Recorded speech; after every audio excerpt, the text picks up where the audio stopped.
কালু দাদা, তাড়াতাড়ি চলো, সকাল গড়িয়ে যে এবার দুপুর হয়ে আসছে।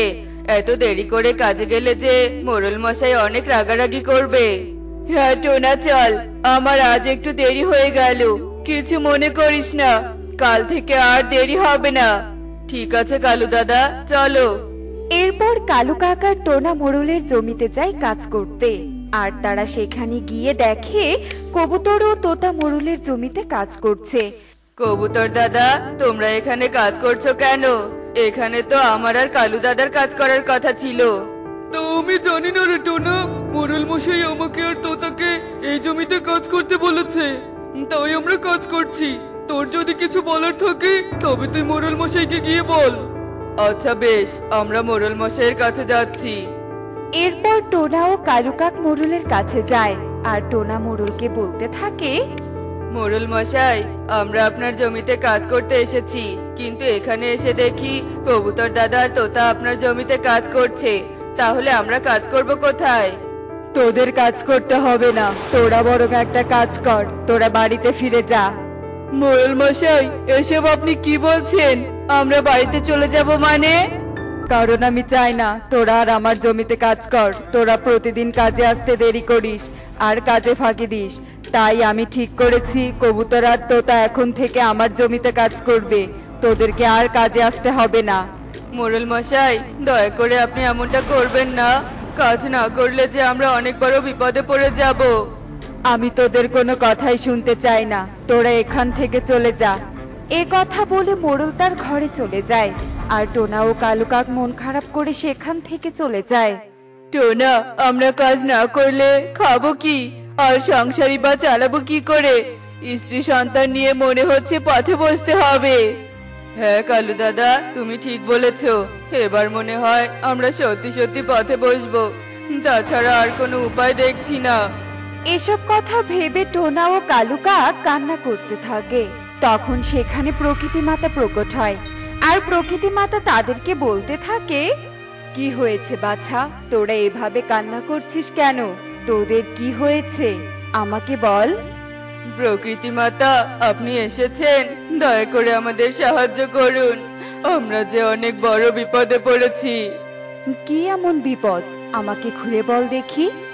এরপর টোনা ও কালু কাক প্রকৃতি মাতাকে সব খুলে বলে আর সব শুনে প্রকৃতি মাতা বলতে থাকে, ও আচ্ছা, এই ব্যাপার, তোরা কোনো চিন্তা করিস না, আমি তোদেরকে সাহায্য করব।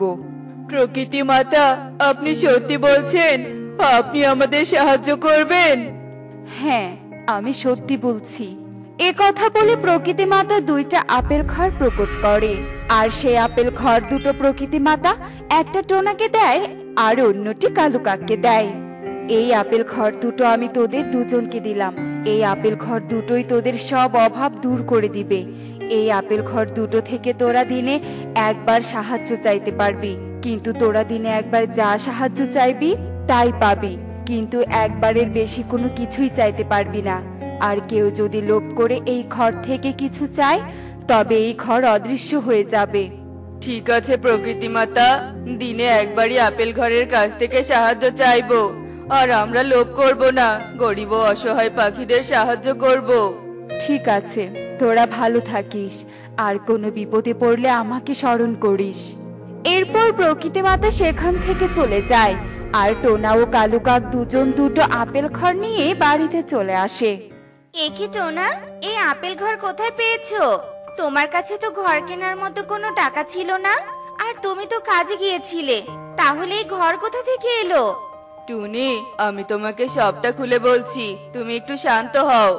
এরপর টোনা টুনিকে সব কথা খুলে বলে আর সব শুনে টুনি বলতে থাকে, কি বলছো টোনা, এত কিছু ঘটে গেছে আর এসবের আমি কিছুই জানি না। টুনি, তুমি এখন এসব কথা বাদ দাও, যা হবার তা তো হয়েই গেছে, ওসব ভেবে এখন আর কি হবে বলো? তাছাড়া প্রকৃতি মাতা তো আমাদের সাহায্য করেছেন, দেখো আমাদের আর কোনো অভাব থাকবে না। আমিও সেটাই চাই টোনা, কিন্তু এই আপেল ঘর যে আমাদেরকে সত্যি সত্যি সাহায্য করবে তা আমরা বুঝবো কি করে? টুনি দাঁড়াও, আমি আপেল ঘরের থেকে কিছু চেয়ে দেখি, কিন্তু আমি কি চাইবো বলো দেখি। টোনা, ঘরে তো কোনো খাবার নেই, তুমি বরং আপেল ঘরের কাছ থেকে কিছু খাবার চাও। এরপর টোনা আপেল ঘরের কাছ থেকে খাবার চায়, আর সাথে সাথে আপেল ঘরের সামনে অনেক খাবার প্রকট হয়। তা দেখে টোনা ও টুনি অনেক খুশি হয়। কালু, তুমি সত্যি বলছো এই আপেল ঘর আমাদের সাহায্য করবে? তাহলে তো ভালোই হবে। আমরা আপেল ঘরের কাছ থেকে সাহায্য নিয়ে খুব তাড়াতাড়ি ধনী পাখি হয়ে যাব, তাই না বলো? হ্যাঁ কাকুলি, তুমি একদম ঠিক বলেছো। কালু, তাহলে আর দেরি করছো কিসের জন্য? এক্ষুনি আপেল ঘর থেকে সোনা দানা চাও, যাতে খুব তাড়াতাড়ি আমরা বনের মধ্যে সব থেকে ধনী পাখি হতে পারি। কাকুলি, আমি এক্ষুনি আপেল ঘর থেকে সোনাদানা চাইছি, তুমি চিন্তা করো না। এরপর কালু কাক আপেল ঘর থেকে সোনা দানা চায়, আর আপেল ঘর সাথে সাথে তার ঘরের সামনে অনেক স্বর্ণের মুদ্রা প্রকট করে। তা দেখে কালু কাক ও কাকুলি অনেক খুশি হয়। টোনা, আমাদের তো এখন আর কোনো অভাব নেই, তাই আমি ঠিক করেছি এখন থেকে গরিব অসহায় পাখিদের সাহায্য করব, যাতে তাদেরও অভাব দূর হয়ে যায়। হ্যাঁ টুনি, আমিও তাই ভাবছি। অসহায় পাখিদের পাশে আমাদের দাঁড়ানো উচিত। এরপর থেকে টোনা ও টনি গরিব পাখিদের সাহায্য করতে থাকে। অন্যদিকে কাকুলি কাক ও কালুর মনে অনেক লোভ জন্মে, আর তারা বলতে থাকে, কালু, এভাবে আর কতদিন চলবে বলো দেখি? আমি আর পারছি না। প্রতিদিন একবার করে আপেল ঘর থেকে সাহায্য চাইতে আমার ভালো লাগে না। তাই আমি বলি কি, আমাদের যা চাওয়ার তা আমরা একদিনে চেয়ে নেই, যাতে একদিনে আমরা ধনী পাখি হতে পারি। কিন্তু কাকুলি, প্রকৃতি মাতা দিনে একবারের বেশি আপেল ঘর থেকে সাহায্য চাইতে না করেছে। প্রকৃতি মাতা বলেছে জন্য আমাদের তাই মানতে হবে নাকি? সত্যি কালু, তুমি সারা জীবন বোকাই থেকে গেলে, তোমাকে দিয়ে কিচ্ছু হবে না। এ কথা বলে কাকুলি আপেল ঘরকে বলতে থাকে, আপেল ঘর, তুমি আমাদের এই ভাঙা ঘরটাকে অনেক সুন্দর একটা ঘর বানিয়ে দাও, আর আমাদেরকে অনেক টাকা দাও, যাতে সেই টাকা কখনো শেষ না হয়, আর আমাদেরকে বড় গাড়িও দাও। কাকুলি এসব কিছু চাওয়ার সঙ্গে সঙ্গে আপেল ঘর অদৃশ্য হয়ে যায়। আর কাকুলি বলতে থাকে, হে কি, আপেল ঘর কোথায় গেল? আমি আপেল ঘর দেখতে পাচ্ছি না কেন? কাকুলি, আমি তোমাকে এজন্যই বারণ করেছিলাম একসঙ্গে এত কিছু না চাইতে, কিন্তু তুমি তো আমার কোনো কথাই শুনলে না। এখন দেখলে তো অতিরিক্ত লোভের কারণে কি হয়। অতিরিক্ত লোভের কারণে আমাদের আপেল ঘরটা হারাতে হলো। এজন্যই বলে, ভাবিয়া করিও কাজ, করিয়া ভাবিও না। কাকুলির লোভের কারণে কালু কাক ও কাকুলি তাদের আপেল ঘরটি হারিয়ে ফেলে। অন্যদিকে টোনা ও টুনি আপেল ঘর থেকে সাহায্য নিয়ে গরিব পাখিদের পাশে দাঁড়ায়, আর সুখে দিন কাটাতে থাকে। দেখলে তো বন্ধুরা, সততার জয় সবসময়ই হয়। তাই আমরা সবসময় সৎ পথে চলবো। এমনই সব মজার মজার শিক্ষণীয় টুনি পাখির গল্প দেখতে আমাদের সাথেই থেকো। আর গল্পগুলো কেমন হয়েছে তা কমেন্টে জানাতে ভুলো না কিন্তু। Bye bye.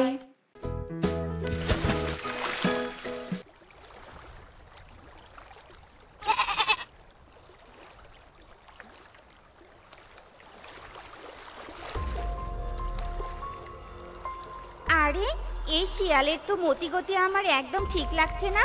ছাগল ছানাটার দিকে কেমন লোভাতুর দৃষ্টিতে তাকাচ্ছে। না না, এভাবে দেখলে হবে না, আমাকে কিছু একটা করতে হবে। এটা কি হলো? তুমি আমার পথ আটকালে কেন? তোমার প্রতি সন্দেহ হয়েছে তাই। আগে বলো তুমি কে? তোমাকে তো আগে এই জঙ্গলে দেখিনি। এই জঙ্গলের সব পশু পাখিকে আমি খুব ভালো করে চিনি। কে তুমি? আর তুমি ছাগল ছানাটার পিছু নিয়েছো কেন এভাবে? হ্যাঁ, আরে, তুমি এত রেগে যাচ্ছ কেন? আমি এ বনের না হলে কি হবে? আমি তো পাশের বন থেকে এসেছি, আর আমি কোনো খারাপ উদ্দেশ্য নিয়ে ছাগল ছানার পিছু নেইনি। তাকিয়ে দেখো, জলে একটা কলা ভেসে আসছে। আমি তো জলে ভাসা কলাটা তুলে ছাগল ছানাটাকে দিব। ছাগল ছানাটা যে কলাটার পিছনে ছুটছে। হয়েছে, থাক। জলে ভাসা কলা তুলে ছাগল ছানাকে আর দিতে হবে না। তুমি তোমার বনে ফিরে যাও, আমি ছাগল ছানাকে নিয়ে যাচ্ছি। যাও বলছি। শিয়ালকে তাড়িয়ে দিয়ে টুনি ছাগল ছানার কাছে যায়, আর ছাগল ছানাকে নিয়ে ছাগলের কাছে যায়। আর শিয়াল জলে ভেসে যাওয়া কলাটার দিকে তাকিয়ে রাগে পুষতে থাকে। দুধ দাঁড়ি, নদীর জলে কলা ভাসিয়ে দিয়ে ছাগল ছানাটাকে পাঠাতে চেয়েছিলাম। এখন তো ছাগল ছানাটাও গেল আর কলাটাও গেল। যত সব। কি বলছো তুমি টুনি? তবে তো ওই শিয়াল খুবই সন্দেহজনক। বলছি, তুমি যে ছাগলছানাকে ছাগলের কাছে দিয়ে এসেছো, ছাগলকে সাবধান করনি? সাবধান তো করেছি, এমনকি ছাগলকে শিয়ালের ব্যাপারে সব কথা খুলেও বলেছি। আর ছাগলকে বলেছি ছানাটাকে যেন খুব সাবধানে চোখে চোখে রাখে। কল্লা, এই কল্লা ছানা, কোথায় তুই? কল্লা। কি হয়েছে দিদি, তুমি এভাবে চিৎকার করছো কেন? কোথায় গিয়েছে গোল্লা? সে আর বললো না কবুতর, গোল্লাকে ঘরে রেখে আমি ঘাস খেতে গিয়েছিলাম, ফিরে এসে দেখি গোল্লা নেই। কোথায় যে গেল ছানাটা? কি মুশকিল ব্যাপার, আমিও তো গোল্লাকে দেখিনি। কোথায় গেল ছানাটা? দেরি করো না দিদি, যাও যাও, তাড়াতাড়ি ছানাকে খুঁজে আনো, দুর্ঘটনা ঘটতে সময় লাগে না। সেই ভয়টা আমিও পাচ্ছি। আচ্ছা, আমি দেখি ছানাটা আমার কোথায় গেল। গোল্লা, গোল্লা, তুই আমার কথা শুনতে পাচ্ছিস? গোল্লা। আর ছাগল তার ছানাকে খুঁজতে খুঁজতে টুনি আর টোনার বাসার কাছে চলে যায়। টুনি, বড্ড বিপদ হয়ে গিয়েছে, আমি আমার ছানাটাকে কোথাও খুঁজে পাচ্ছি না। তুই কি আমার ছানাকে কোথাও দেখেছিস? আমি এত খুঁজলাম ছানাটাকে, চোখেই তো পড়লো না। টোনা, তুইও কি আমার ছানাকে দেখিসনি? না দিদি, আমরা তো বাসাতেই ছিলাম, আর টুনির সাথে তোমার ছানাকে নিয়েই কথা বলছিলাম।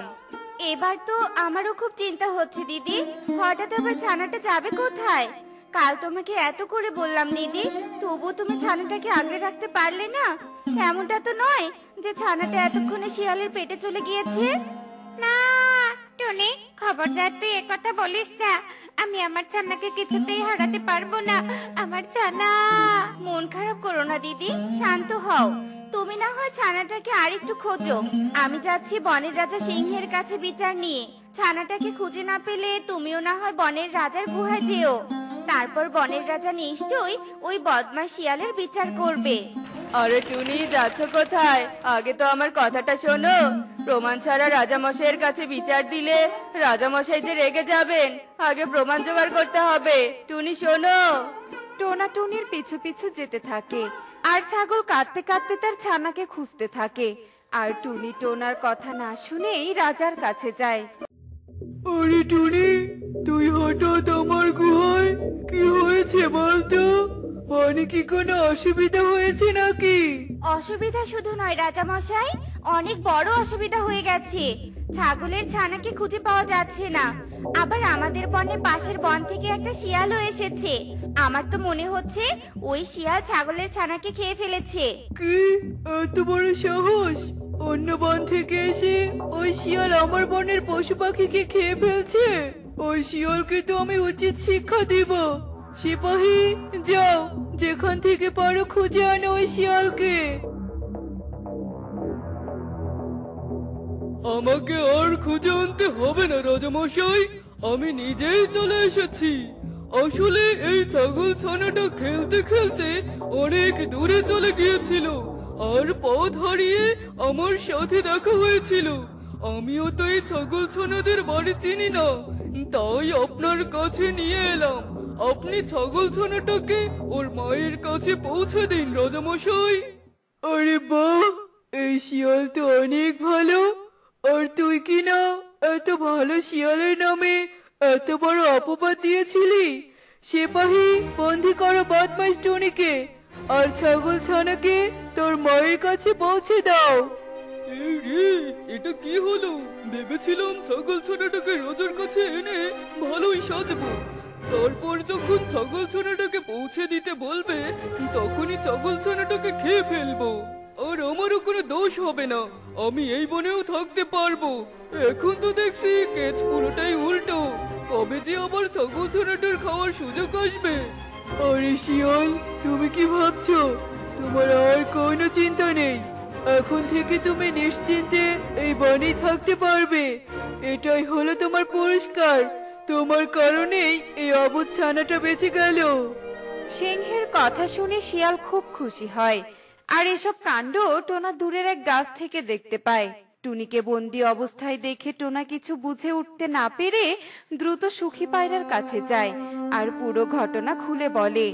একই কথা বললে টোনা দাদা, রাজামশাই যখন টুনি দিদিকে বন্দি করেছে তবে তো বিপদের আর বাকি নেই। তবে আর কি বলছি সুখী দিদি, আমার তো খুব চিন্তা হচ্ছে আমি এবার টুনিকে মুক্ত করব কিভাবে। তুমি একটা উপায় বলো না সুখী দিদি। একটা তো উপায় আছে, তবে সেটা হলো ওই বদমাশ শিয়ালটাকে মিথ্যক প্রমাণ করা আর রাজামশাইকে সেই প্রমাণ দেখানো। তবেই রাজামশাই শিয়ালকে শাস্তি দিবে আর টুনি দিদিকে মুক্ত করে দিবে। চলো আমরা বরং শিয়ালের পিছু নেই আর শিয়ালের ওপর নজর রাখি। তুমি একদম ঠিক কথাই বলেছো সুখী দিদি, চলো চলো। এসব কি করছো শিয়াল দাদু? তুমি যদি এভাবে আমার দোকানের সব বিরিয়ানি খেয়ে ফেলো তবে আমার ব্যবসায় তো লাল বাতি জ্বলবে। চুপ কর বেটা, 2 পয়সার ব্যবসায়ী। বনের রাজা সিংহ আমার মাস্তুতো ভাই। একবারে যদি তোর নামে নালিশ দেই না তবে তোর ব্যবসা তো দূরে থাক, তুই এ বনেই থাকতে পারবি না। তাই বেশি কথা না বলে চুপ করে থাক, আমাকে খেতে দে। এভাবে ধমক দিয়ে জোর করে কালুর সব বিরিয়ানি খেয়ে ফেলে আর পুরো ঘটনা সুখী আর টোনা দেখে ফেলে। আর শিয়াল এভাবেই সিংহের নাম ভাঙিয়ে বনের পশু পাখিদের ওপর জুলুম করতে থাকে। এভাবেই দিন কাটছিল। একদিন ছাগলছানা বাড়ির পাশেই খেলছিল আর শিয়াল ঘুরতে ঘুরতে সেখানে আসে। আরে বস, এ তো মেঘ না চাইতেই জল, একেবারে ছাগল ছানাটার নাগালে চলে এলাম। আজ তো আর এর রক্ষে নেই। আশেপাশের পরিবেশ দেখে ছাগল ছানাটাকে গিলে ফেলবো। আরে এই শিয়াল তো দেখছি ছাগল ছানাকে খাওয়ার পরিকল্পনা করছে। সুখী দিদি তুমি জলদি যাও, রাজামশাইয়ের কাছে যাও আর ডেকে আনো রাজামশাইকে। আজই প্রমাণ দিব। ঠিক আছে, জলদি যাচ্ছি, তুমি নজর রেখো। সর্বনাশ হয়ে গেছে রাজামশাই, জলদি চলুন, নয়তো আজ অনেক বড় ক্ষতি হবে। কি হয়েছে সুখী? কি সর্বনাশ হয়েছে? আর আমি কোথায় যাব? কি হয়েছে বলবি তো? গেলেই দেখতে পাবেন। দোহাই রাজামশাই, চলুন আমার সাথে চলুন, একটা বার চলুন। সুখী পায়রার অনুরোধে সিংহ সুখীর সাথে যায় আর ছাগলের বাড়িতে যেতেই দেখে শিয়াল ছাগলছানার শরীরে কামড় বসাতে যাচ্ছে। শিয়াল, তোর এত বড় সাহস! আমার সামনে ভালো সেজে এখন আবার ছাগল ছানাকে খাওয়ার ধান্দা করছিস? আর আমি কিনা না জেনে শুনে এই টুনিকে বন্দি করেছি। সিপাহী, যাও মুক্ত করে দাও টুনিকে, আর আমি নিজে শাস্তি দিবই শিয়ালকে। এরপর সিংহ শিয়ালকে তাড়া করে আর ঈগল গিয়ে টুনিকে মুক্ত করে দেয়। দেখলে তো বন্ধুরা, না জেনে শুনে রাগের বশে সিদ্ধান্ত নিলে কি হয়? দোষীরা মুখোশ পরে বেড়ায় আর নির্দোষীরা শাস্তি পায়। তো বন্ধুরা, এমনই সব মজার মজার শিক্ষণীয় টুনি পাখির গল্প দেখতে আমাদের সাথেই থেকো। আর গল্পগুলো কেমন হচ্ছে তা কমেন্টে জানাতে ভুলো না কিন্তু। বাই।